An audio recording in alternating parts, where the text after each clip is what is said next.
Bueno, ahora sí. Buenas noches a todos. Espero que estén todos súper bien. Hoy vamos a ver el resto del capítulo 12 de Marcos y pues el título propuesto es Sabiduría en el templo. Listo. Este es un texto muy interesante y se van a encontrar con una sorpresa al final, porque en el final cuentan la historia de la viuda que dio todo lo que tenía. No, esto era muy famosa. Y vamos a ver que ese texto, interpretado en un contexto, muestra algo que no logramos ver a simple vista. Entonces, vamos a empezar desde Marcos 12, versículo 18, que me recuerda un poquito qué había sucedido antes del versículo 18. ¿Dónde estaba Jesús? ¿Qué estaba haciendo Jesús? ¿Alguien recuerda qué estaba haciendo Jesús en esos momentos? El capítulo 12, finales del 11. ¿A dónde llegó? Mm. Jerusalén. A Jerusalén. Perfecto. ¿Y qué había en Jerusalén? El templo estaba en Jerusalén. Listo. El templo de Salomón se construyó en Jerusalén. Este templo se construyó en Jerusalén. Y los judíos actualmente quieren volver a construir el templo en Jerusalén. ¿Sí? Porque según las escrituras, allá es donde se tiene que construir el templo. ¿Listo? ¿Y qué hace Jesús en el templo? El templo en este momento ya no existe. Está destruido, no hay. ¿Qué dijiste? ¿Qué vimos que hizo Jesús cuando entró al templo? Acabó con todos los negocios. Acabó. ¿Sí? Vemos que esto de cierta forma es una crítica a cómo estaba funcionando el templo en la época. ¿Listo? Entonces, vemos también que en el templo están los sacerdotes y van a haber otros personajes que ya vamos a analizar. Entonces, alguien me ayuda porfa leyendo del 18 al 19. Algunos saduceos lo que dicen que no hay resurrección se acercaron a Jesús y le dijeron, Maestro, Moisés nos dejó escrito, si el hermano de alguien muere y deja mujer y no deja hijo, que su hermano tome la mujer y levante descendencia a su hermano. Listo. Ahí está, si Dios me pasa el hermano, ahí te queda. ¿Qué entendemos por esto entonces? Grave. Si hay una pareja y no tienen hijos y el hombre muere, la ley en esa época, yo no estoy diciendo que así tenga que decir así hoy, no, texto en su contexto, en esa época tenía que hacer que el hermano de ese hombre tomara a la mujer y le diera descendencia a quién, al hermano. Esa es como la lógica. La herencia. Ahí es ¿Listo? si la señora, la viuda no tiene hijos. ¿Qué preguntas interesantes se le pueden hacer al texto? Recuerden si alguno de los que está conectado quiere participar, puede poner el micrófono, Diego, Gloria, Pauli, Patricio, Freddy, Clemencia. Listo. ¿Qué preguntas interesantes se le pueden hacer al texto? Este 18 y 19. Pues que si no deja hijo, tiene derecho a procrear también el hijo. Con la mujer Con la mujer del hermano. Hermano. Así era en esa época. No estamos diciendo que toque hacerlo así hoy, pero así era en esa época. Listo. ¿Quiénes son los saduceos? ¿Por qué no hacemos esa pregunta? Sí, sí, pues, ¿Quiénes son los saduceos? y le dijeron maestro. Le dijeron maestro. Entonces, los saduceos era un grupo así como los fariseos de la época. Pero los saduceos tenían dos características muy especiales. Uno, no creían en una resurrección en el futuro. Y dos, solo consideraban palabra de Dios los primeros 5 libros, la Torá, el Pentateuco. Génesis, Éxodo, Deuteronomio, Números y Levítico. No ¿Listo? creían en la resurrección. No le daban ese peso a Daniel, a Jeremías, a Isaías. Es decir, era una secta, un grupo dentro del judaísmo que tenía esas creencias. Dice ahí, decían que no había resurrección. Pero los fariseos, que era otro grupo con el cual Jesús ya se encontró, ellos decían que sí había resurrección en el día del Señor. Listo. Entonces, ¿algo más que quieran anotar de acá? Pregunta, ¿qué tiene que ver el hecho de que digan que no haya resurrección con esto de la mujer y el hermano? ¿Hay relación? ¿No hay relación? Avancemos un poquito a ver. Avancemos un poquito porque ellos van a usar esto para dar un argumento. Entonces, ojo, contexto. Esta ley está en Deuteronomio, capítulo 25, versículo 5 al 10. Dice, cuando dos hermanos habitan juntos y uno de ellos muere y no tiene hijo, la mujer del fallecido no se casará fuera de la familia con un extraño. El cuñado se allegará a ella y la tomará para sí como mujer y cumplirá con ella su deber de cuñado. Su deber de cuñado. Toque a familia. Y será que el primogénito que ella da a luz llevará el nombre de su hermano difunto, para que su nombre no sea borrado de Israel. Pero si el hombre no quiere tomar a su cuñada, entonces su cuñada irá a la puerta a los ancianos y dirá, mi cuñado se niega a establecer un nombre para su hermano en Israel. No quiere cumplir para conmigo su deber de cuñado. Entonces los ancianos de la ciudad los llamarán y le hablarán. Y si él persiste y dice, no deseo tomarla, entonces su cuñada vendrá a él a la visita de los ancianos, le quitará la sandalia de su pie y le escupirá en la cara. Y ella declarará, así se hace al hombre que no quiere edificar la casa de su hermano. ¿Listo? Entonces, Escupirle en la cara. esto era la tradición de la época de Jesús. Entonces, esto nos ayuda a contextualizar en qué contexto están operando ellos aquí. Vamos a continuar. Bienvenida, Clemencia. Entonces, vamos a continuar aquí. Porfa, leamos del 20 al 23. Ya sabemos, si se muere el hermano del hermano que se murió tiene la responsabilidad de darle un hijo al hermano tomando como mujer a la mujer del hermano. Entonces, Tomás, sí, ahí en el texto no explica si el hermano es casado, no importa, tiene que darle descendencia de todas maneras. ven, no está. Esa es una muy buena anotación. Esa es una muy buena anotación. Pero, No sabría responderle, pero creo que lo más natural es interpretarlo como que no importa si está casado. Pero allá en el libro que acabaste de leer, Sí, hay una condición, que el hermano viva con el hermano.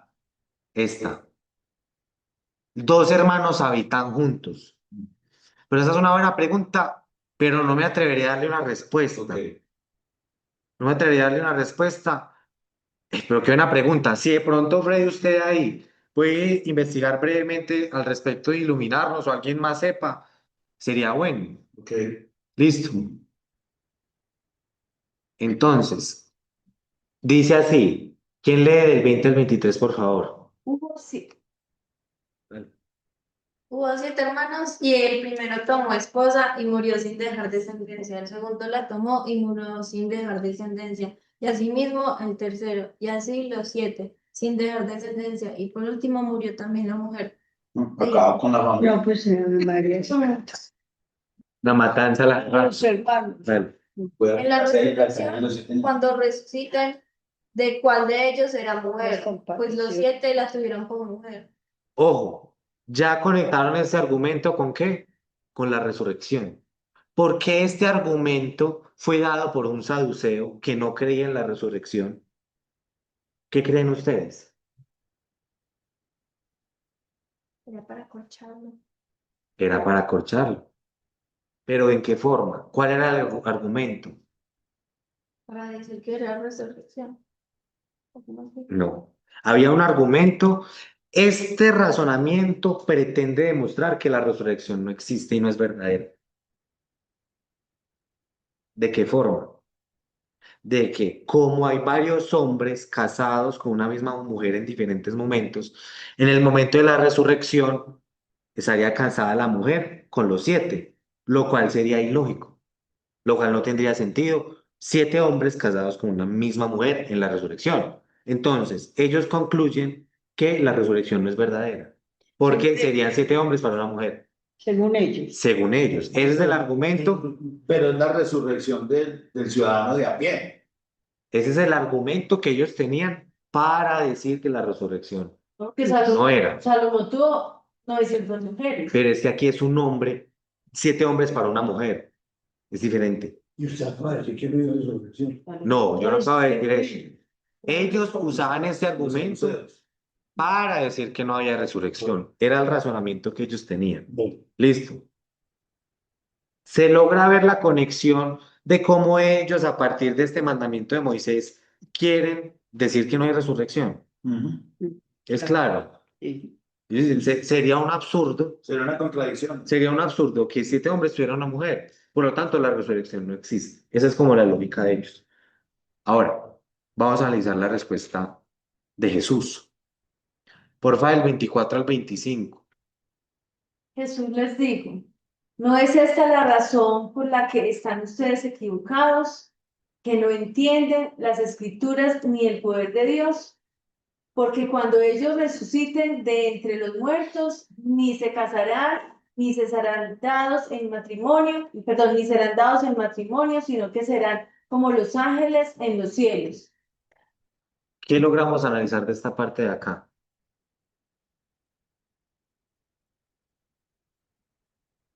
¿Qué les llama la atención? Que todos vamos a estar ahí, sí. Reunidos. Sí, Pero que usted acabó de decir que según ellos pues la resurrección no existe, porque una mujer con 7 hombres no puede ser. Es que los saduceos creían que esa resurrección era como en un estado muy parecido al actual, ¿cierto? Como no, entonces se le da continuidad al matrimonio, pero aquí Jesús dice, no, no es sobre continuidad del matrimonio o sobre darse el matrimonio. Dice ahí, van a ser como los ángeles. Dato, los ángeles no se reproducen, los ángeles no se dan en matrimonio. ¿Sí? Es este comportamiento que nosotros tenemos aquí de reproducción no va a ser necesario en la resurrección. Esa es la lógica con la cual Jesús refuta la idea de ellos, Pero, de que como la resurrección va a ser como los ángeles. pero porque dice que quedan como ángeles, no como si resucitan, pues quedan igual. Porque si quedamos en un estado igual, vamos a necesitar reproducirnos. Y si vamos a necesitar reproducirnos, vamos a necesitar darnos en matrimonio. Entonces, lo que está diciendo es que esta categoría que manejamos acá de matrimonio no aplica sobre la resurrección. Pues Y no, ellos y los saduceos la quieren aplicar sobre la resurrección para decir que no hay resurrección. pero no entiendo por qué dice que quedan como ángeles. ¿Por qué como ángeles? Porque los No ángeles, resucitan. porque los ángeles no se reproducen. No se casan. Es decir, Pero los es que- ángeles, Pero es que porque dice que son ángeles. no, Estoy no diciendo- dicen que son ángeles, ¿Cómo? como ángeles. quedaron como ángeles. El punto Como es, decir, altos como la jirafa. No es que sean jirafas. Altos como la jirafa. es decir, ni se casarán ni serán dadas en matrimonio. Es decir, lo que está diciendo aquí Jesús es que ese concepto de matrimonio no aplica después de la resurrección, porque se vive en un estado donde no es necesaria esa reproducción. ¿Listo? Entonces, así les desmonta el argumento que ellos tienen, que quieren usar a Moisés y lo que él enseñó para decir que la resurrección no existe. ¿Listo? Y porfa, ayúdenme del 26 al 27. Y en cuanto a que los muertos resucitan, ¿no han leído en el libro de Moisés, en el pasaje sobre la zarza ardiendo, cómo Dios le dijo, yo soy el Dios de Abraham, el Dios de Isaac y el Dios de Jacob? Él no es Dios de muertos, sino de vivos. Ustedes están muy equivocados. Entonces, ojo, ¿qué les dije ahorita que tenían diferente los saduceos en relación a los otros? Que no crean la resurrección. Y otra cosa, Que son los ahí como los 5 primeros. los 5, vean, esos son los saduceos, Sí. y ellos creían nada más en los primeros 5. El Pentateuco. Y el argumento de ellos sale de cuál, que leímos ahorita, Deuteronomio 25. Es decir, ellos argumentan a partir de esos 5. Y aquí cuando Jesús les va a contraargumentar con este versículo, él lo toma de Éxodo. ¿Por qué? Porque está hablando con saduceos. Se pone en el mismo contexto de... Se pone en el contexto de ellos. Si Jesús les respondiera con Isaías, con Daniel, que son textos explícitos de la resurrección, Bien. ellos, los saduceos no se los van a aceptar, ¿sí? Entonces él les argumenta en sus propios términos, por eso es que va a Éxodo. Y como vemos aquí, Éxodo hace parte de los primeros cinco libros, ¿sí? Estos saduceos no le daban el peso a estos otros, ¿sí? No los consideraban en el sentido como de que fuesen autoritativos. Ahora bien, esta cita viene de Éxodo 3, versículo 6. Ahí añadió, yo soy el Dios de tu padre, el Dios de Abraham, el Dios de Isaac y el Dios de Jacob. Entonces Moisés se cubrió el rostro porque tenía temor de mirar a Dios. Ojo, aquí Dios está hablando ¿con quién? Con Moisés. Cuando Moisés estaba vivo Abraham, estaba vivo No, Isaac, No, estaba vivo Jacob. son No. épocas diferentes. Entonces el argumento aquí es de cierta forma gramatical, porque dice, yo soy el Dios de Abraham en tiempo presente. Entonces lo que se quiere decir es como que si Abraham existiera de cierta forma, como si continuara siendo Abraham, no como si hubiese desaparecido de la forma absoluta, así como lo creían los saduceos, ¿sí? Entonces el hecho de que Dios dijera, no, yo fui el Dios de Abraham, sino yo soy, da a decir que estos tres personajes de cierta forma están presentes, existentes a los ojos de Dios, dándole así una posibilidad a los textos de la Torá para una resurrección. ¿Sí? Buen punto. Entonces, dice, Él no es Dios de muertos, sino de vivos, implicando que estos tres, en cierto sentido, Están vivos. están vivos. Listo. Están dormidos. Dicen, ustedes están muy equivocados. Entonces, Jesús, él no lleva el debate en crean en Isaías o crean a Daniel. Él se mete en el contexto de ellos, que es la Torá, y desde ese contexto les argumenta para defender la resurrección final. ¿Listo? Entonces, dudas de este pasaje, de la pregunta sobre la resurrección, del intercambio entre Jesús y los fariseos, comentarios, objeciones. Si de pronto tienen la información de el hermano casado, compártanla por favor. ¿Alguien quiere decir algo, comentar algo, preguntar algo? ¿Todo claro? ¿Algo no quedó claro? Buenas noches. Buenas noches, Patricio.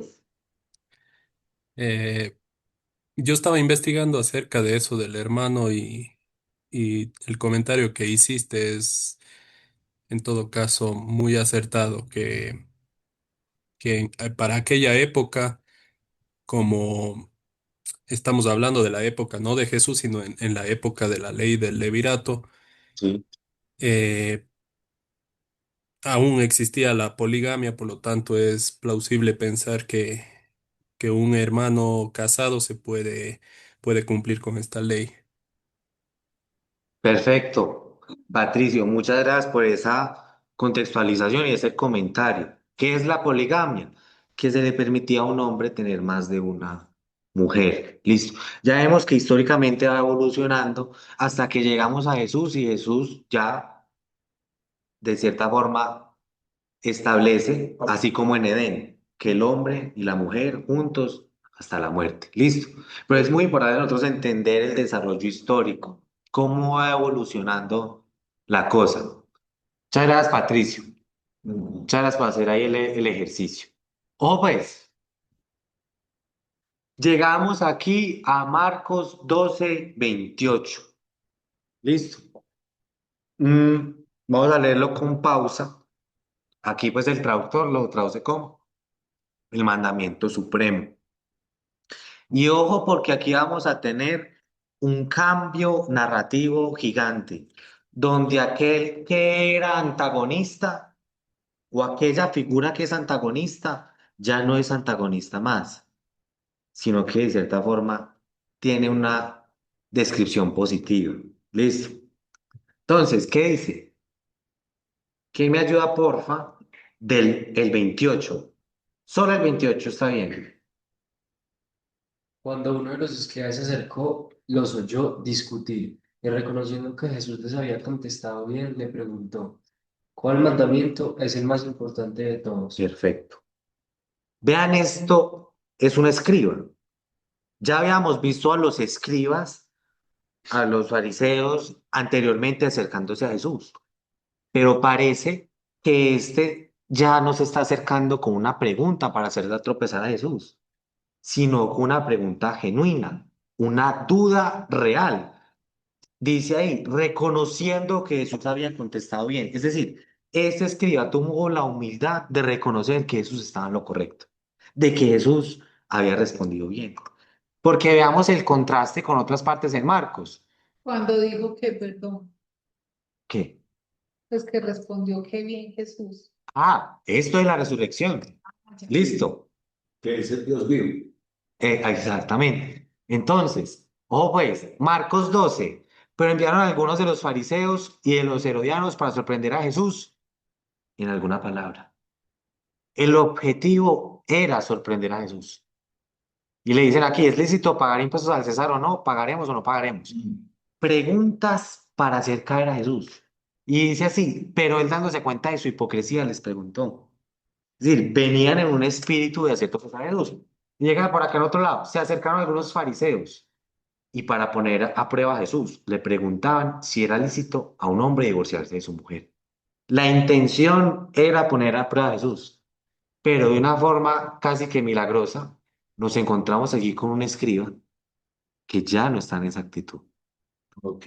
Y esto es de verdad como una invitación a nosotros intentar no hacer generalizaciones apresuradas. Es que todos los escribas son malos, todos los escribas están en contra de Jesús, ¿no? Aquí vemos a uno. Puede que en un grupo donde haya muchas personas en contra de Jesús, haya una que otra que realmente le haya dado oídos. Listo. Mira que le Entonces, respondió. vean la pregunta de él. ¿Cuál es el mandamiento más Muy importante? de todo. Ya no fue una cascarita. Ojo, según lo que nosotros conocemos tradicionalmente, ¿cuál es la respuesta de Jesús? Para eso, para las cosas, el prójimo como a ti mismo. Sí, pero van a ver que aquí en Marcos hay otro detalle. Sí. Y es demasiado importante para Israel en su momento. Véanlo acá, veámoslo. Jesús respondió, el más importante es, escucha Israel, el Señor nuestro Dios, el Señor uno es. Y amarás al Señor tu Dios con todo tu corazón y con toda tu alma y con toda tu mente y con toda tu fuerza. El segundo es este, amarás a tu prójimo como a ti mismo. No hay otro mandamiento mayor que estos. El amor.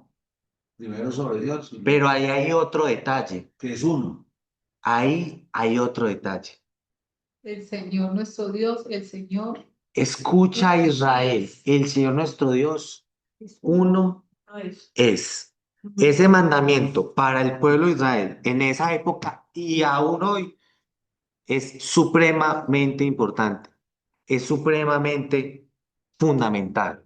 Entonces, ojo pues, ese mandamiento viene de Deuteronomio 6:4. Escucha, oh Israel, el Señor, nuestro Dios, el Señor, uno es. Y ojo pues, aquí más adelantico, si no dice, ojo pues lo que dice aquí en el 8, les enseñarás. Vean, dice después, leámoslo completo. Amarás al Señor tu Dios con todo tu corazón, con toda tu alma y con toda tu fuerza. Estas palabras que yo te mando hoy estarán sobre tu corazón. Las enseñarás diligentemente a tus hijos y hablarás de ellas cuando te sientes en tu casa y cuando andes por el camino, cuando te acuestes y cuando te levantes. Es decir, estas palabras de el Señor es uno y de amar con fuerzas, con todo, todo, todo, era un mandamiento supremamente importante para ellos. Fundamental. Dice, las atarás como una señal a tu mano y seguirán y serán por insignias entre tus ojos. Las escribirás en los postes de tu casa y en tus puertas. Es decir, era algo que no se podía olvidar. Así como hoy en día hay personas que se memorizan el Padre Nuestro. Era así, o hasta más. O sea, eran un punto muy importante este mandamiento. Entonces, veámoslo aquí. Aquí, pues, la foto de que se dan como los ángeles. Y aquí está esta parte importante. Ellos llevaban la inscripción de esto aquí y lo llevaban aquí. Y llevaban eso. Eso se conoce como el Shema. ¿Listo? Entonces, dato importante que a veces se pasa por alto. Vean que se dicen 4 cosas: corazón, alma, mente y fuerza. Si ese es el mandamiento más importante, ¿qué tan importante es entender el significado de esas palabras? Supremamente importante. Ya hemos estudiado, ustedes han estudiado en algún momento el significado de las palabras. ¿De qué? De corazón, alma y A veces uno lo lee como si fueran sinónimos. pasa es que el ser humano pues es como eso. Es Mm. corazón, es alma, es mente. Es prácticamente todo ese conjunto, es todo el ser. Buen punto. Entonces, tardía, que es corazón, centro de la persona, voluntad, decisión, deliberación interior. No es solo emoción, es decir, la voluntad, con toda tu voluntad. Psique, que sería alma, vida, fuerza vital, la persona como ser viviente. No es alma platónica separada del cuerpo, que es que la definición de alma de Platón es diferente de la de los judíos. Punto importante. Dianoia, que sería ¿qué? Mente, capacidad de pensar, razonar, comprender, mente discursiva. Y fuerza, fuerza, capacidad de acción, recursos físicos y materiales. Supremamente importante. Entonces, que alguien llegue y dice, no, es que lo de amar a Dios o lo de ser seguidor de Jesús no es sobre esforzarse. Si alguien dice eso, está yendo en contra de amar con toda tu fuerza. ¿De dónde sacaste eso? Esto de internet, las definiciones. Pues pero me llama mucho la atención ese isha. Ah, esto.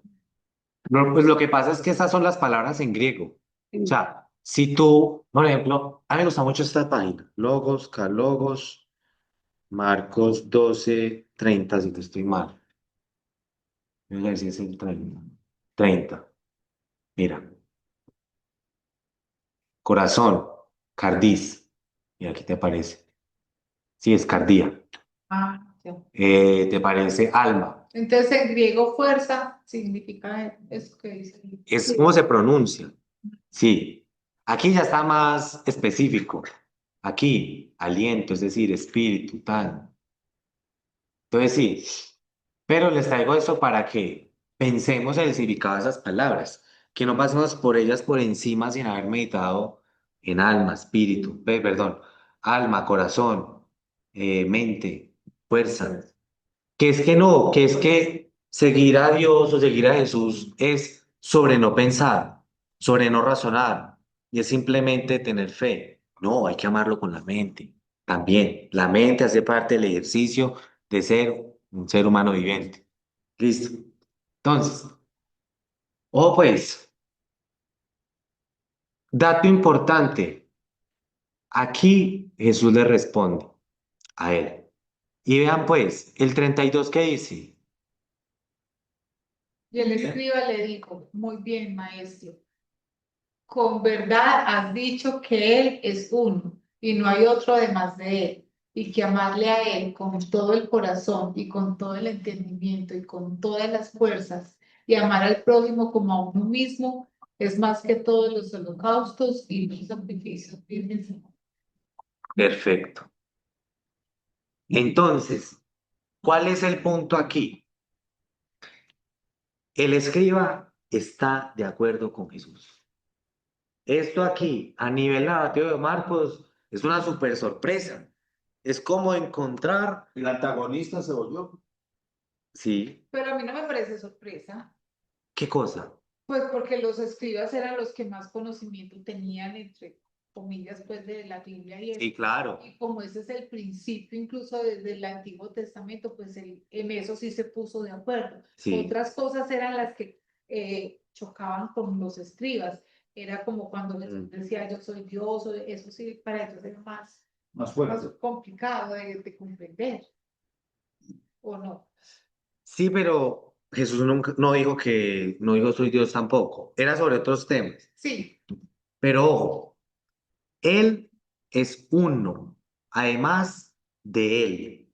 Y Jesús le dice, viendo Jesús que Él había respondido sabiamente, le dijo, no estás lejos del reino de Dios.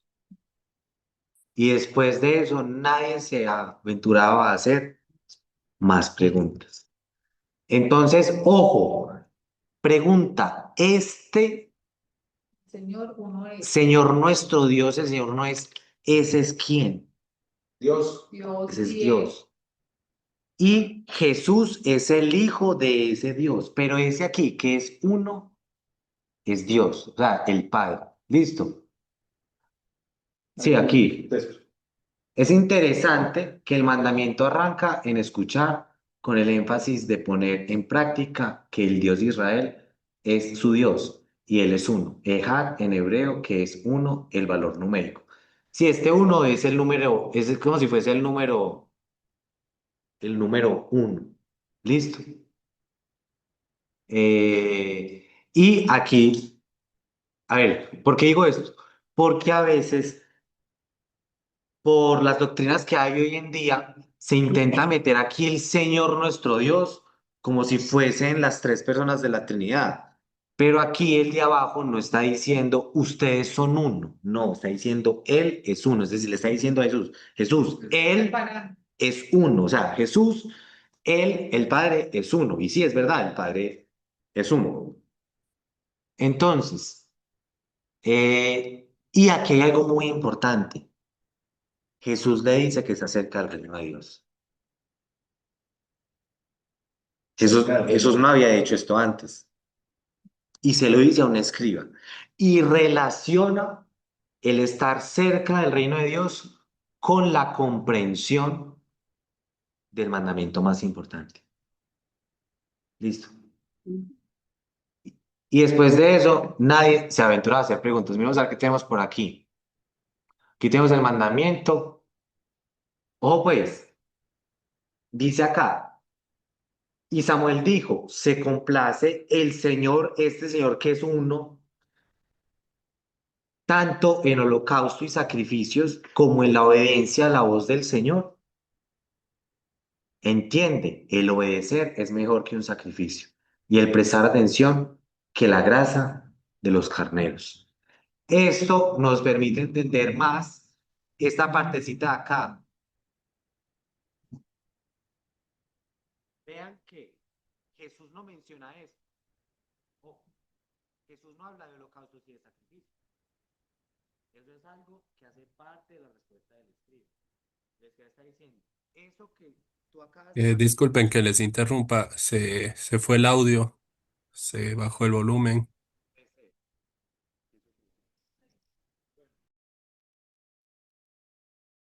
Hola, hola, hola, hola. Ya. Listo. Por eso. Sí, ya, pues se está moviendo. ¿Me confirma, porfa? Sí, ya está bien. Perfecto. Entonces, ojo pues, esta idea de que es más que los holocaustos y los sacrificios no hace parte de lo que Jesús dice, pero Él lo agregó. Él lo agregó. Y Jesús le dijo, has respondido sabiamente. ¿Y dónde sucedían los holocaustos? ¿Dónde sucedían los sacrificios? En el templo. ¿Y dónde está Jesús? En el templo. Es decir, Jesús está colocando este mandamiento como la prioridad. Pero esta idea de que el mandamiento, el amor, la misericordia, el amor a Dios es más importante que esto, no es una idea nueva. Aquí este escriba. Como vimos, esto ya está anclado aquí en Samuel. ¿Sí? Vemos que eso está anclado aquí también. Dice por acá. ¿Dónde dice? Aquí. Ah, sí, Jesús. También conecta ese mandamiento con este. No te vengarás ni guardarás rencor a los hijos de tu pueblo, sino que amarás a tu prójimo como a ti mismo. Yo soy el Señor, ese Señor que es uno, conforme al mandamiento del Shema. Entonces, y aquí dice en Proverbios 21, ojo, el hacer justicia y derecho es más deseado por el Señor que el sacrificio. Y adivinen qué nos estaba haciendo en el templo en los tiempos de Jesús. No se estaba haciendo justicia y no se estaba haciendo derecho. Por eso llega Jesús al templo y les levanta las mesas. Listo. Vean que esto es un mensaje, este es un mensaje supremamente importante cuando lo entendemos en su contexto histórico. Ir a la iglesia y empezar a fumar. Literalmente. ¿Cómo así? ¿Cómo? Pues porque Ir a la por iglesia y ejemplo, hacer algo exacto, algo que no se debe. No que respetar, enseñan, digamos, el lugar no santo. sé, no Pero sé. ojo, esto aquí serían los mismos miembros de la iglesia Los que lo... dañando el templo, por decirlo así. Ah, Ojo pues, Es como, por o sea, ejemplo, el padre que haga eso. bueno, sí, sí, eso es. O sea, caso hipotético, puede ser padre, pastor, lo que sea, rabí, lo que sea, pero el punto es cuál, hay un lugar religioso y los que están encargados de que ese sitio haya justicia y derecho, no se está cumpliendo. Listo. Como vimos más anteriormente, el lugar debía ser una casa de oración para las naciones, pero se convirtió en cueva de ladrones. Es decir, el templo no estaba cumpliendo su propósito. Y recordemos el mensaje que analizamos la vez pasada. Como el templo no estaba cumpliendo su propósito, ¿qué iba a hacer Dios con el templo? Destruirlo. Destruir el templo. Ese es el mensaje. Entonces, seguimos por aquí. Y el micrófono. Listo. No, no hay micrófono, estamos hablando es por aquí. Ay, no hay video. Ya me ven. Yo creo que no, porque Sí. por eso me vine yo. Listo. Sí, se había apagado ese micrófono. Dime, Estoy sin nada. ¿hace rato no, hace cuánto no había cámara? No. Desde el trueno. Recién nomás. Ah, bueno. Entonces, preguntas, dudas, comentarios sobre esta conversación épica entre Jesús y el escriba. Muy buena. Tremenda. Sí. Pero estaban solitos, ¿no? Yo creo que ese escriba se moría del pánico de decir eso. Dice así, cuando uno de los escribas se acercó, los oyó discutir y conociendo que Jesús les había contestado bien, le preguntó. No O sea, sé si sean no estaba solo, que ella revista estaba. los otros. No, que le escriba, yo pues pensaría yo que de pronto él en su grupito no iba a ser, no le iba a reconocer a Jesús por eso. Yo considero que esto fue público, Sí, pero el texto no especifica si fue público o si no fue. Pero como no hay una explicitación de que fue en privado, creería que continuaríamos Que haber sido público. Es que no con se público. ¿Cómo se enteró? Sí, sí. pues sí, no. Entonces, ¿quedó claro esto? Sí, Sí pillaron ese detalle que normalmente se omite. Son tres cosas. El Señor vuestro Dios, uno es, amarás a Dios y la otra, amor al prójimo. Listo. Entonces, sigamos por aquí. ¿Cómo vamos hasta ahora? Nos ha rendido un montón. Apenas son las y 50. ¿Hasta qué versículo es? 44. Pues faltan 9 versículos. No falta nada. Ya, Está bueno. ya casi llegamos a la de la vida.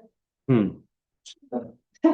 Ah, no. Vamos a leer un poquito del 13 porque es importante. Pero el 13 lo vamos a volver a retomar después. Entonces, ¿quién me ayuda porfa leyendo? Desde 35. Sí. Mientras que enseñaban en el templo, Jesús decía, ¿por qué dicen los escribas que el Cristo es hijo de David? David mismo dijo por el Espíritu Santo, el Señor dijo a mi Señor, siéntate a mi diestra, hasta que ponga a tus enemigos debajo de tus pies. David mismo lo llama Señor.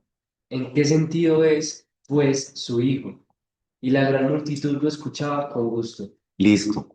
¿Qué les llama la atención? ¿Qué preguntas hay? ¿Qué comentarios hay? ¿Qué entienden? Este es un texto un poco complicado.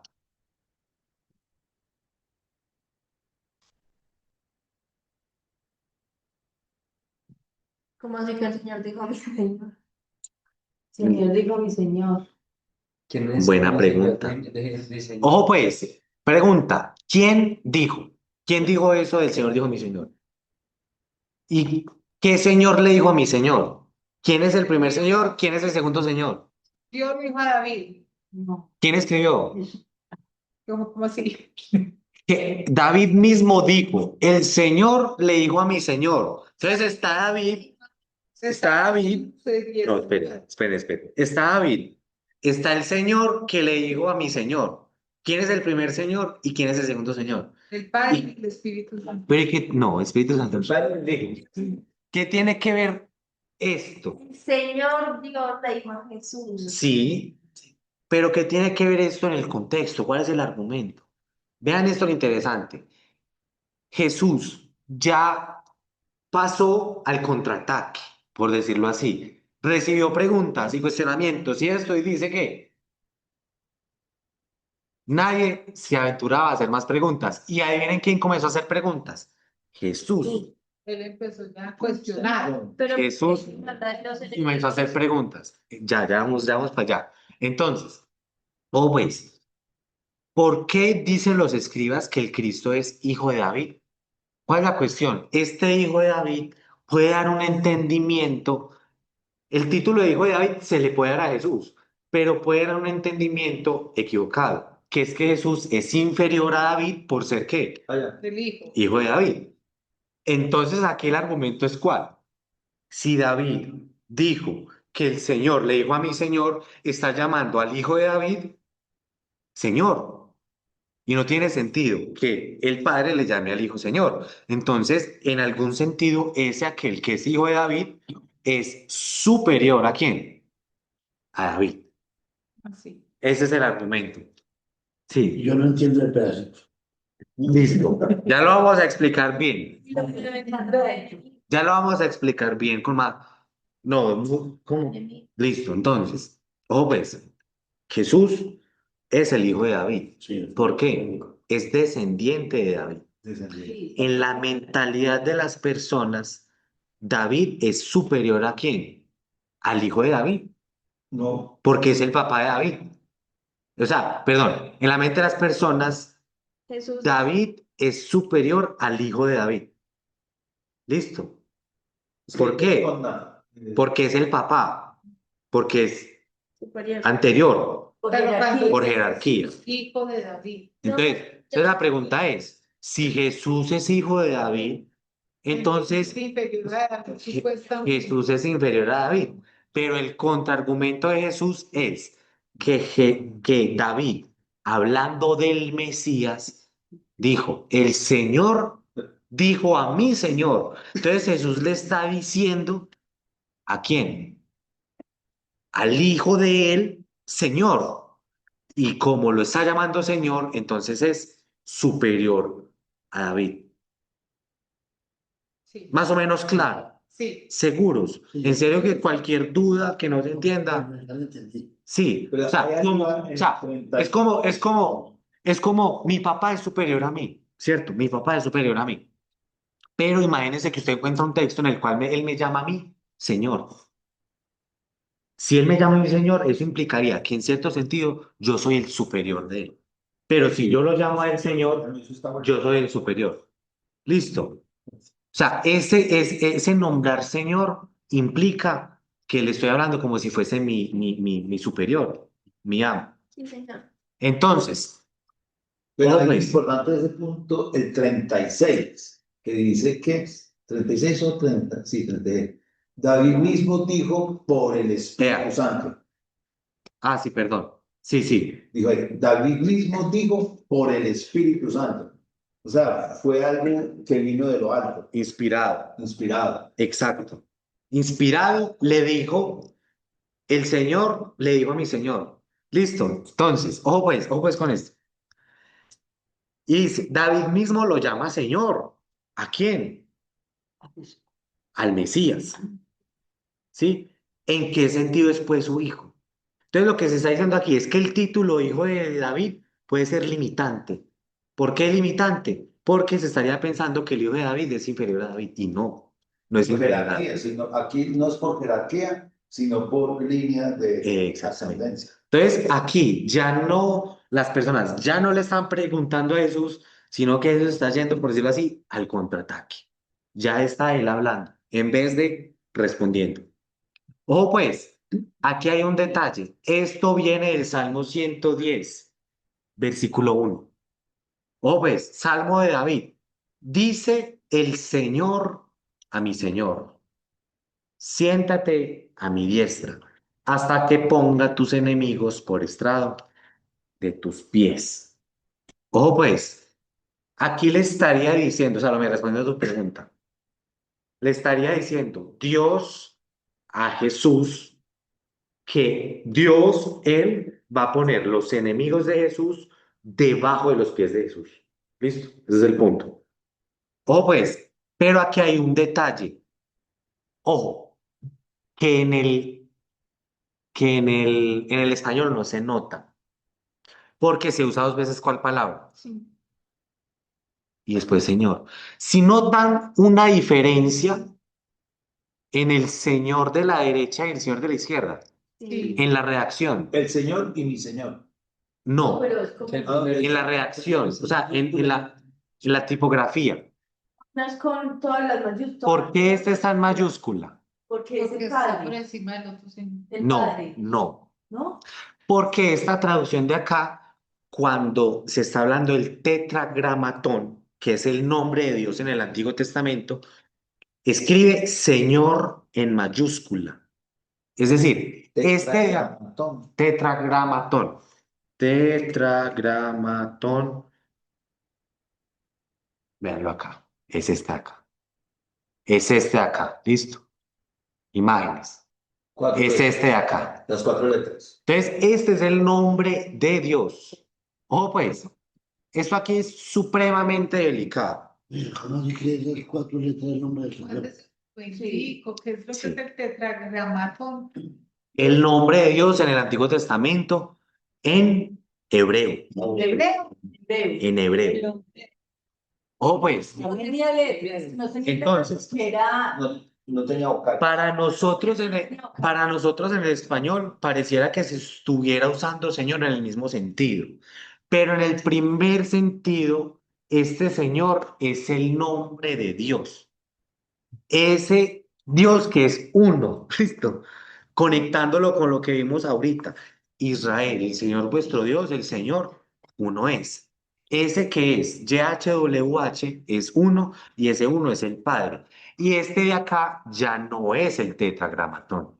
Listo. es Jesús. Ya se está diciendo Señor en un sentido de mi amo, mi rey, mi dueño. O sea, aquí no se está diciendo mi teta, dice el YHWH a mi YHWH. Ahí estaremos hablando de dos YHWH y eso estaría en contra de lo que acabamos de leer, que el Señor, vuestro Dios, es uno. ¿Y cómo está en el griego? No, esto ya es hebreo. En el hebreo. Entonces, Sí son parecidos. uno, el primero es ¿qué? Ya ve. Yahweh. ¿Ese es el nombre de qué? De Dios. Y dice Señor. mi Señor. O sea, Diferente. ya no es lo mismo. Eso es algo que en el español a simple vista no se nota. Este de acá es Dios el que es uno y este acá es el Señor de David. O sea, el amo de David. Listo. Mire las letras más enredadas. Queda más o menos claro. Este acá es el tetragramatón. Bravas. No. Listo. Para Qué los mareo. es raro, porque cómo va a distinguir uno la letra mayúscula y entender por lo que usted está diciendo. Pero es difícil. Porque uno lo lee a simple vista y uno dice, no, Señor y Sí, no. Señor. Pero uno es el Señor Dios, el que es uno, el que es Israel vuestro Dios, el Señor uno es. Y otro es el Señor de David. Listo. Pero aquí Esa es más. aparece Sí, pero es que aquí estamos en el Salmo 110. Listo. Ese ya es Este ya es el Antiguo Antiguo Testamento, que es la referencia a la cual está haciendo el texto que acabamos de leer. Sí. Listo. No tendría sentido que dijera aquí Yahweh y que acá abajo dijera otra vez Yahweh. Sería Yahweh le dijo a Yahweh. Imagínense una cosa de esa. Entonces, ¿queda claro esto? Sí, súper. Ya está, bueno. Claro. Perfecto. Entonces, esa es la contrapregunta de Jesús. Les cuestiona la concepción que ellos tienen del hijo de David y mostrando que el hijo de David es superior a David. Y recordemos que anteriormente se le había llamado a Jesús hijo de David. Cuando estaba entrando a Jerusalén, pasando por allá, dice el ciego, Bartimeo creo que es, Sí, claro. hijo de David, ten misericordia de mí. ¿Se acuerdan? Frase muy conocida. Antepasada. Es una frase muy conocida, la vi. Preguntas hasta aquí, dudas, comentarios. No entendí. Quisiera quizás hacer algunos comentarios. Eh, Estoy de acuerdo con lo que explicó Tomás, que en ese momento la tradición judía pensaba que el hijo no podía ser superior al padre, en el sentido de cualquier hijo, ¿no? Cualquier hijo no era superior al padre. Y Jesús en ese sentido, pues interpreta el Salmo 110, tal Sí, cual explicó Tomás.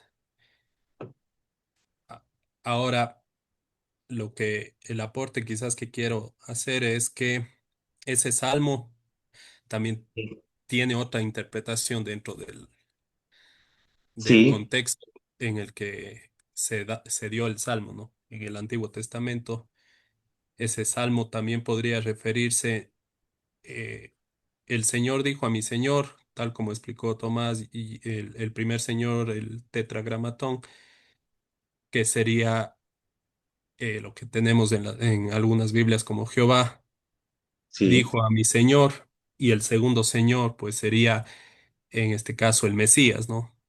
No Ujú. no directamente Jesús como tal, porque Jesús aún no era posicionado como el Mesías cuando este salmo se estaba escribiendo o se dijo, ¿no? Ajá, Entonces se está utilizando a nivel general en sentido mesiánico. El segundo Señor era el Mesías del momento. Entonces, no necesariamente la interpretación del Antiguo Testamento es que David está escribiendo el salmo, ¿no? Sino más bien que un escriba está escribiendo ese salmo refiriéndose a David como ese segundo señor, y obviamente el escriba dice, el Señor le dijo a mi Señor, ¿no?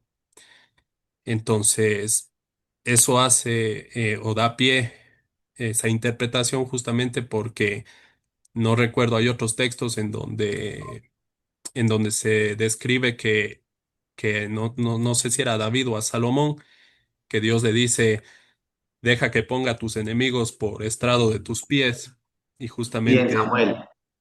ya en Samuel. Entonces, justamente ahí se ve esta interpretación. Me parece interesante cómo Jesús reinterpreta el texto aplicándole a que David es el que está diciendo eso, ¿no?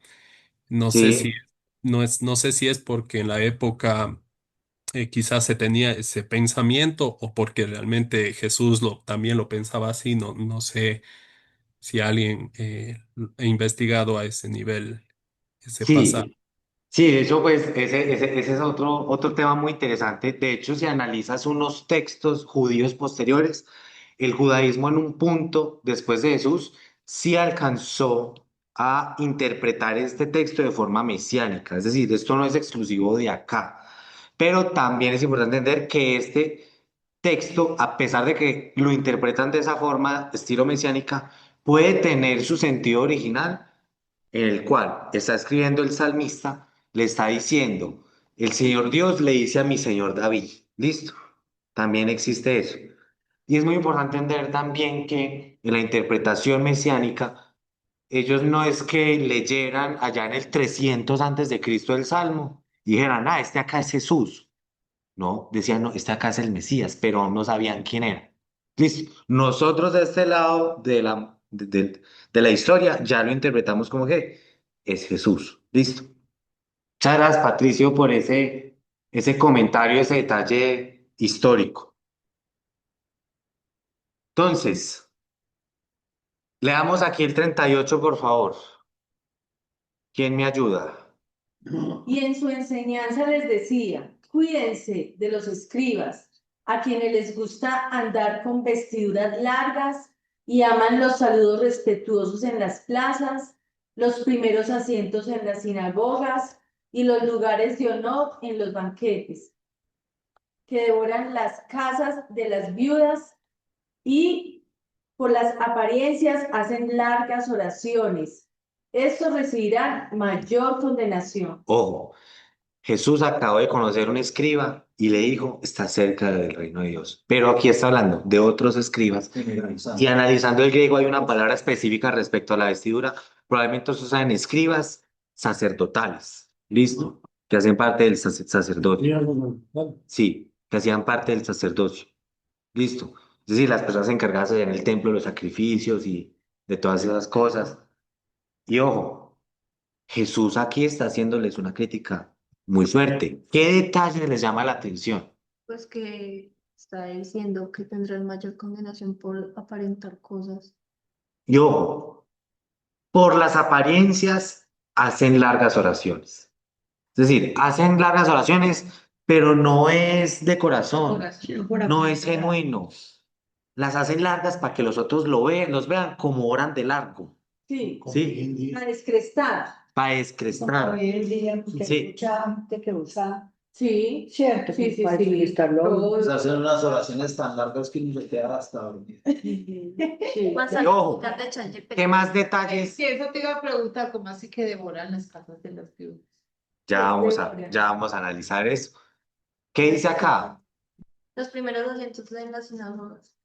Los, les gusta andar de vestiduras largas. Estas vestiduras largas eran en cierta forma como para dar una apariencia. Sí. Aman los saludos respetuosos en las plazas, que los honren, que los saluden, que les den Sí, todas las honras, Es ¿cierto? que todo el Para los primeros todo el día también. Es la misma cosa. sí, sí, sí, sí. Es muy interesante uno leer esto, comparar y uno decir, seamos diferentes, seamos a lo Jesús, Claro, seamos revolucionarios al estatus normal. sí. No, Muy ya complicado Los- han pasado 2000 años. Los- complicado conmigo. Ojo, los primeros asientos en las sinagogas.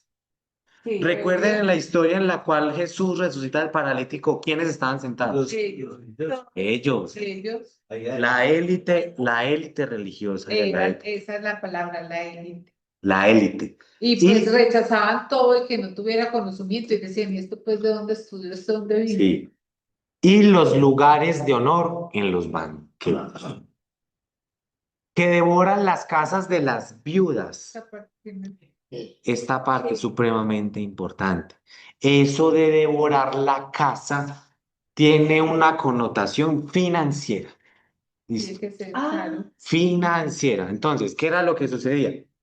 Moría el hombre, moría en la guerra, moría una enferma. La mujer quedaba viuda y la mujer quedaba desprotegida, pero Con dinero. con la plata y con el dinero y con las propiedades. Entonces los escribas, algunos, Propiedades del marido del difunto. sí, Entonces, porque Dios decía de Jesús que tenía un especial apoyo a las, porque quedaban desprotegidas. Hay pero en el divorcio. El una divorcio, viudez. las viudas, sí, ¿no? Mm. Porque no todas eran ricas. no todas eran ricas, no.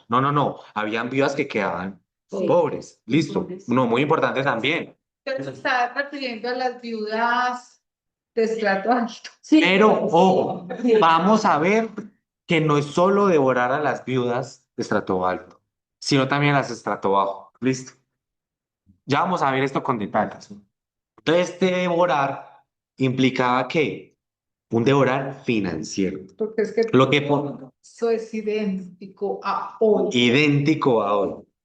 Entonces, los escribas que conocían la legalidad, que conocían los papeles, decían, mijita, venga, yo le ayudo con esas escrituras, venga, yo le ayudo. Y ahí, ¡pum!, devoraban a las viudas. Sí, porque ellas por religiosidad eran las que Ah, más por respeto, estaban sí. al templo o al escriba, También, qué sé O yo. sea, es como que se aprovechaban. eso, Y eso pasa hoy. se aprovecha. Señoras, las viudas que caen en Palermo, que hacen Claro. bien y en todas partes. O sea, Mijita, para la iglesia entregar todo. Sí, es verdad. Entonces, venga, por favor. ojo, ¿Cuál? ojo pues, aquí se está haciendo una crítica al comportamiento de los escribas de la época. Listo. Ah, fuerte. Y es fuerte. Y ojo lo que dice. Si era la primera Al línea final. de Jesús y terminaron siendo la primera línea de los hipócritas. Estos recibirán Condenación. mayor condenación. Ah, ¿Cómo quedaron? Se aprovechaban de las viudas. Listo. Se aprovechaban de las viudas. Guardemos eso de que se aprovechaban de las viudas. Miramos a ver aquí. mire la viuda pobre. Devorar. Entonces, Isaías 10 refleja problemática de la época. Hay de los que decretan estatutos inicuos y de los que constantemente escriben decisiones injustas para privar de la justicia a los necesitados, para robar de sus derechos a los pobres de mi pueblo, para hacer de las viudas su botín, hacer de las viudas su botín y despojar a los huérfanos. Dice, Yes. ay de los. Dice por acá, los príncipes de Israel, cada uno según su poder, han estado en ti para derramar sangre. En ti despreciaron al padre y a la madre. En medio de ti trataron con violencia al extranjero y en ti oprimieron al huérfano y a la viuda. Eran población vulnerable, vulnerable. Pero ojo, ojo pues con esto. Había una parte de la ley de Moisés destinada a la protección de la viuda. ¿Sí? Y que este dinero que entraba de parte del pueblo, sacando el diezmo del pueblo, era destinado a proteger A las viudas. a la viuda. Listo. Al fin de cada tercer año sacarás todo el diezmo de tus productos de aquel año y lo depositarás en tus ciudades. Y vendrá el levita. ¿El levita es quién? El sacerdote. Ojo, el sacerdote era alguien que era cuidado por el pueblo. Era así. Y ya vemos después el sacerdote devorando a la viuda. Desde el Antiguo Testamento. Es que desgarran con todo. No, no, aquí no, aquí no. Aquí es el mandamiento. Y vendrá el levita, que no tiene parte ni herencia contigo. Es decir, el sacerdote en la época era una persona que no tenía tierras, que no tenía bienes económicos y que vivía del sacerdocio. Y que el pueblo lo sostenía a él. ¿Sí? Pero ya después vemos en los épocas, ya después vemos en la época de Jesús, sacerdotes que ya son riquísimos. Sí, clases sacerdotales de una élite sacerdotal. De hecho, Dijo, pues. de hecho, todos los judíos son millonarios y el sacerdocio judío es de millonarios. Pero ojo, aquí el levita el levita no tenía herencia, listo, él no tenía tierra, él vivía era de sacerdocio.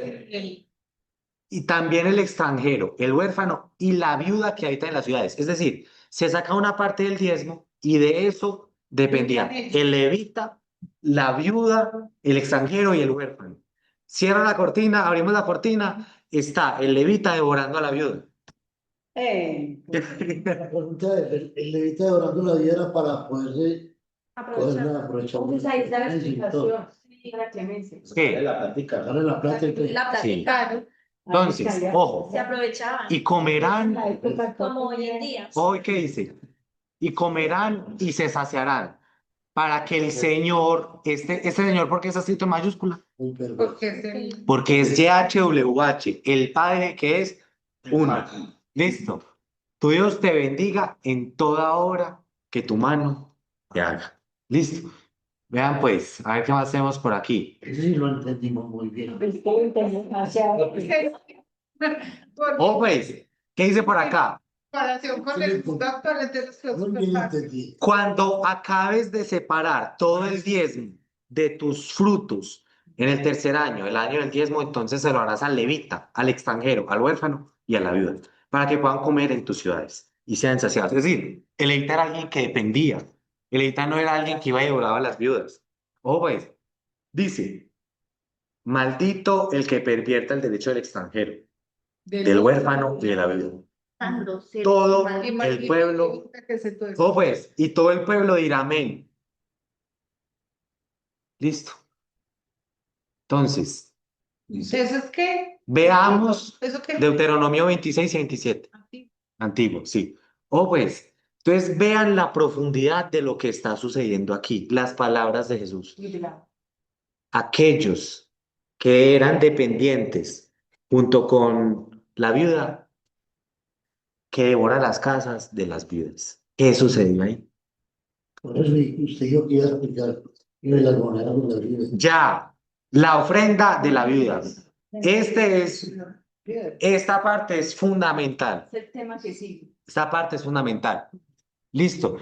Entonces, el sacerdocio en la época antigua tenía la responsabilidad de aquellos diezmos que entraban, administrarlos bien y con eso ayudar a la viuda.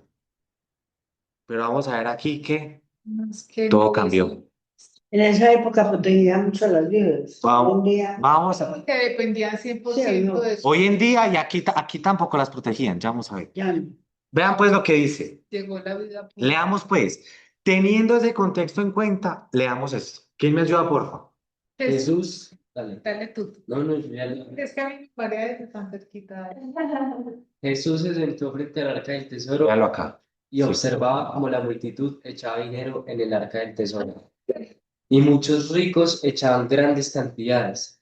Llegó una viuda pobre y echó 2 pequeñas monedas de cobre, o sea, un cuadrante, llamando a Jesús a sus discípulos les dijo, en verdad les digo que esta viuda pobre echó más que todos los contribuyentes al tesoro, porque todos echaron de lo que les sobra, pero ella de su pobreza echó todo lo que poseía, todo lo que tenía para vivir. Qué Vean. gran enseñanza. Más Una más enseñanza fuertes que fuerte. Vean esto a la luz de lo que habíamos visto antes. Pues que la viuda no estaba obligada a depositar dinero en el arca. No, o sea, No estaba, esto aquí, ella estaba, él hasta Pero- estaba a recibir la ayuda. ojo pues, el deber ser era que los sacerdotes le ayudaran a la viuda. correcto, al revés. Y aquí era como si el orden se hubiese invertido. No, aquí la viuda estaba dando A la otra. lo que tenía. Lo que tenía. Todo lo que tenía. O sea, aquí esto no es tanto sobre un ejemplo a seguir de la viuda. Esto aquí es una crítica al funcionamiento del sistema sacerdotal. Aquella que debería ser auxiliada por el sistema sacerdotal está siendo explotada por el sistema Entonces, ¿por qué sacerdotal. echó la moneda si no tenía que echar nada? Pues porque Porque- pues, yo me imagino que es como cuando está uno en la iglesia que pasan con la ofrenda, ella también quiso apoyar a los huérfanos, a los Con lo poco Sí. que tenía. Y todo eso enmarcado por un contexto de qué? De que el sistema está mal, de que no está funcionando como debería funcionar. pues ya que si viene así desde los antiguos El tiempos. propósito del templo no se estaba cumpliendo.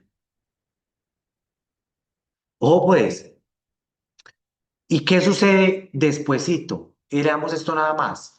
Cuando Jesús salía del templo, uno de sus discípulos le dijo, Maestro, mira qué piedras y qué edificios. Y Jesús le dijo, ¿ves estos grandes edificios? No quedará piedra sobre piedra que no sea La caída de Jerusalén. derribada. Es O la sea, profecía. aquí ya es cuando se profetiza de forma directa la destrucción del templo. El templo que debía ser casa de oración para las naciones se convirtió en cueva de ladrones. El sacerdocio que debería auxiliar a las viudas le estaba sacando, devorando, prácticamente devorando a la viuda. Y el veredicto final de este problema es la destrucción Del templo. del templo. Listo. A mí me gustaría aclarar algo aquí, que es realmente lo que creo que es muy valioso de interpretar esto a la luz del contexto. Normalmente se toma este pasaje para que las personas den plata. Para exprimir. ¿Sí? El dador alegre. Sí, claro. Bajo una promesa tal vez. Normalmente se usa como, vean, la viuda dio Porque ustedes no dan.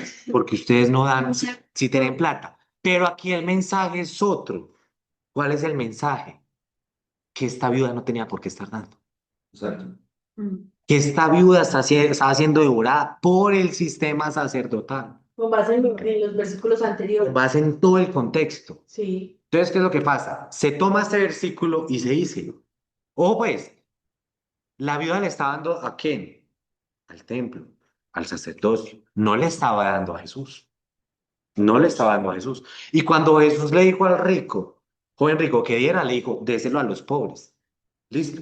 Entonces, ¿cuál es el punto aquí? A veces se toma esto así, se toma una interpretación muy directa del texto. Así como la viuda puso en el cofre del tesoro el dinero, usted ponga su dinero aquí en esta caída que tenemos nosotros.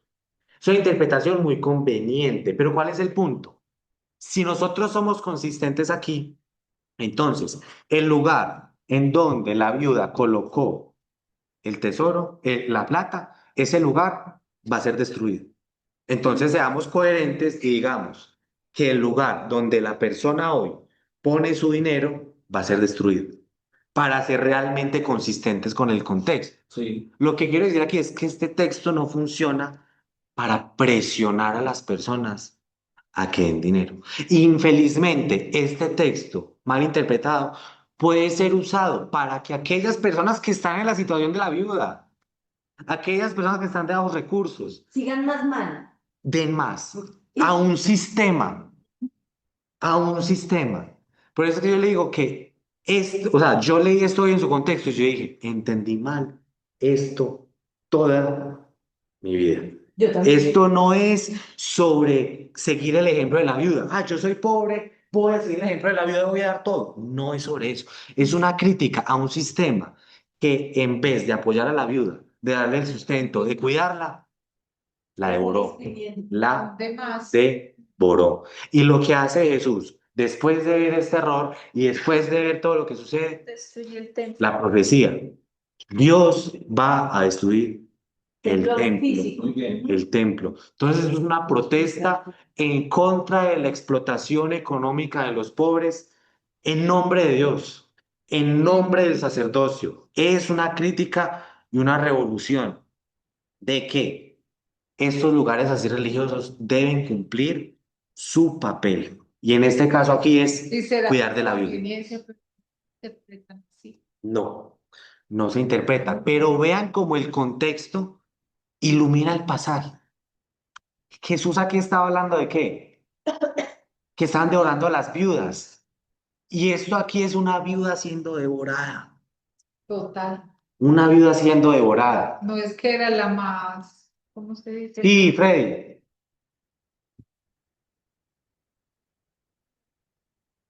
Se levantó la mano. O se le levantó. Ah, ya le habilito, ya le habilito. Ya está habilitado, qué pena con usted. Ya voy a hablar.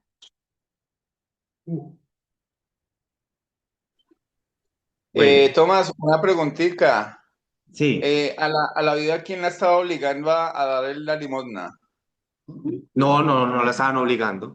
¿Sabe? Entonces lo estaba dando de corazón porque quería, ¿no? No porque la estaban devorando. Ajá, pero en ningún momento Jesús felicita a la viuda. Pero en Y, en ningún el- momento están diciendo que la obligaron. y nadie está diciendo que la hayan obligado. Pero usted ¿Cómo está que diciendo Jesús que no el felicita a sistema la la viuda? devoró. O sea que, pues, no El Ajá. sistema, el sistema puede Ajá. que haya devorado a las viudas, pero en este caso la viuda lo dio pues ahí no dice, ¿no? Ni si lo dio de corazón o si lo dio obligado, pero pero ahí se ve No, yo creo que, yo creo, Lo felicito. no, yo creo que la viuda lo dio de corazón, claro, pero eso no daña, eso, o sea, el hecho de que la viuda lo haya dado de corazón no elimina la catástrofe sistemática que está teniendo el templo, Así. en pues donde sí, la, en donde la pero viuda, en el contexto y la enseñanza también puede aplicar a enseñar a la gente a dar, no solamente al templo, sino a muchas personas.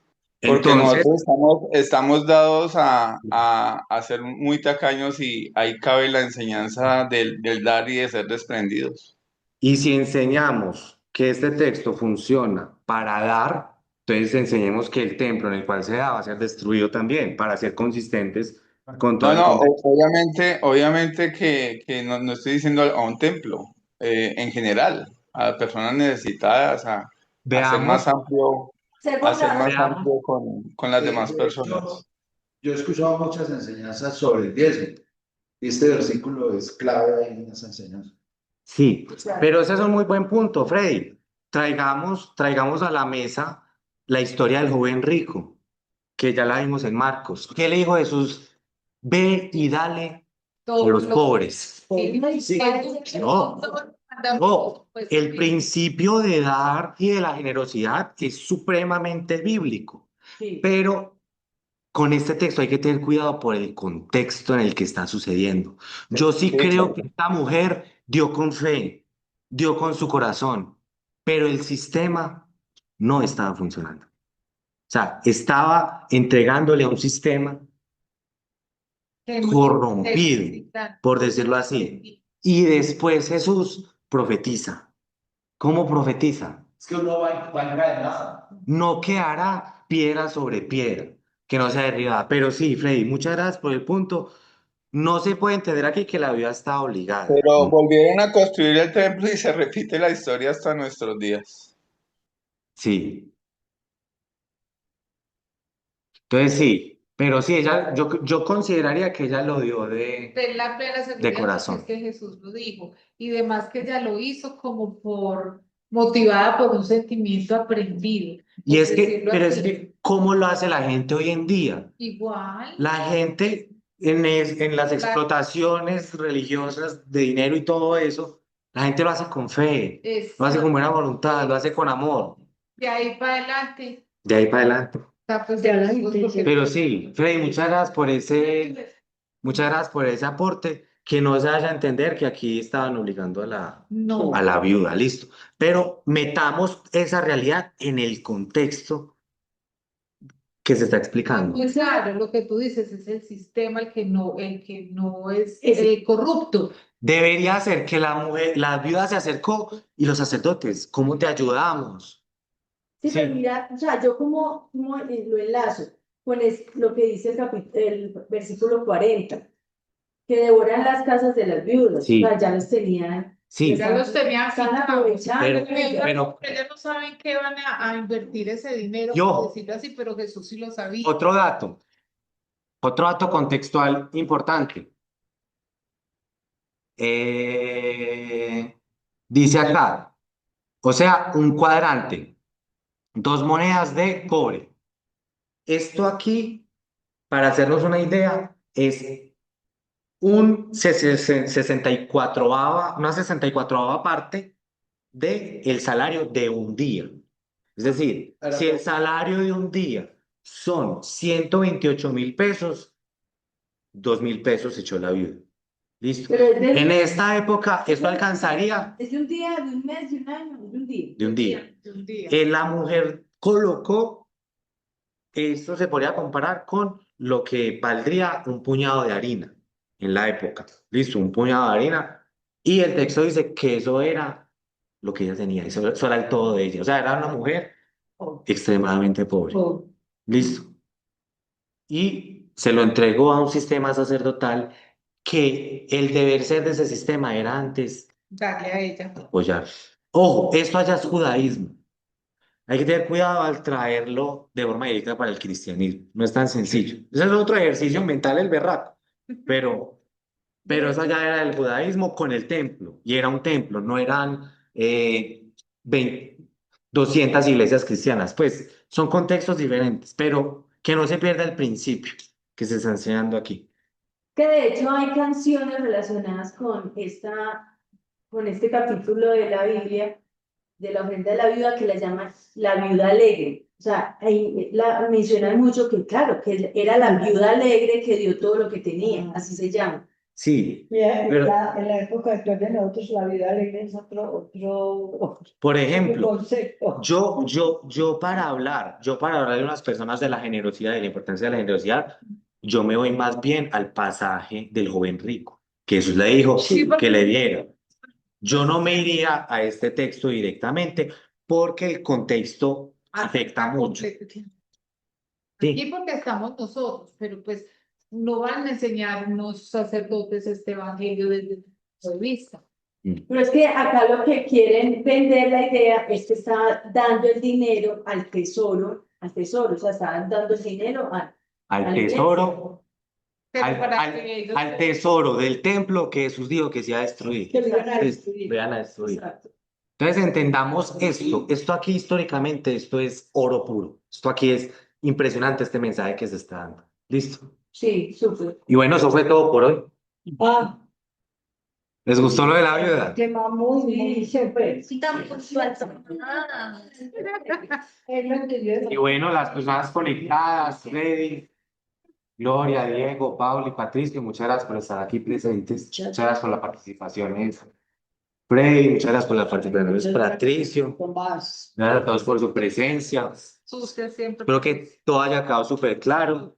Si considera que me equivoqué en alguna interpretación, ustedes saben que yo estoy aquí es para aprender. Muy bien, Tomás. Pausa, Muy bien gracias. entendido todo. Muy chévere. Pauso la grabación. Gracias, Tomás.